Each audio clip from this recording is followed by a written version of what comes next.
Hi there, I'm Dr. Peggy Malone. I'm a healthcare provider, a health and wellness educator, and an athlete. As a marathoner and a two-time Ironman triathlon finisher, I have had my fair share of injuries, including iliotibial band syndrome, which is what we're talking about today. And I would expect that if you are listening to this and watching this, that you have experienced it too or are suffering right now. If you want to know more about what is iliotibial band syndrome, what causes it, and some things to give you some relief, check out the link here to my blog post on the subject. One of the things that I mentioned in that blog post is the foam roller. The foam roller is a really great tool to help to stretch out the iliotibial band and the muscles surrounding when you have this repetitive strain injury, which is no fun. All right, the iliotibial band is a fibrous band that runs along the side of the leg from the musculature at the hip, called the tensor fasciae latae, down towards the shin on the outside of your leg.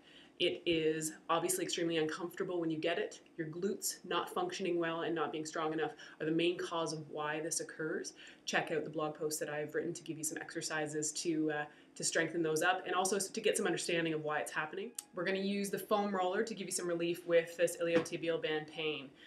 Use a high density standard foam roller that you can buy in a running store, triathlon store, sometimes just a regular fitness store.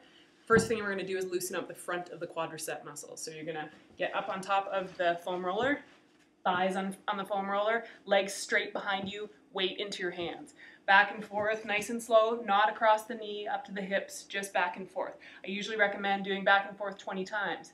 Then you're going to bend your knees. When you bend your knees, you're adding tension to the quadriceps, which means you're just getting a little bit more pull, a little bit more stretch through the quadriceps.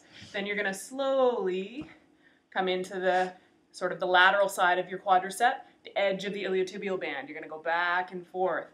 Now this may be extremely painful if you're in crisis.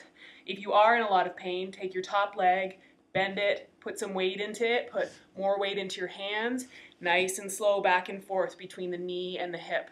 And again, we're sort of on an angle here. Eventually then you're going to come right up onto the lateral side of the leg, and you can do that back up here. Okay, or again, if that's too much and it's causing you a lot of pain, so put some weight in that top leg, back and forth.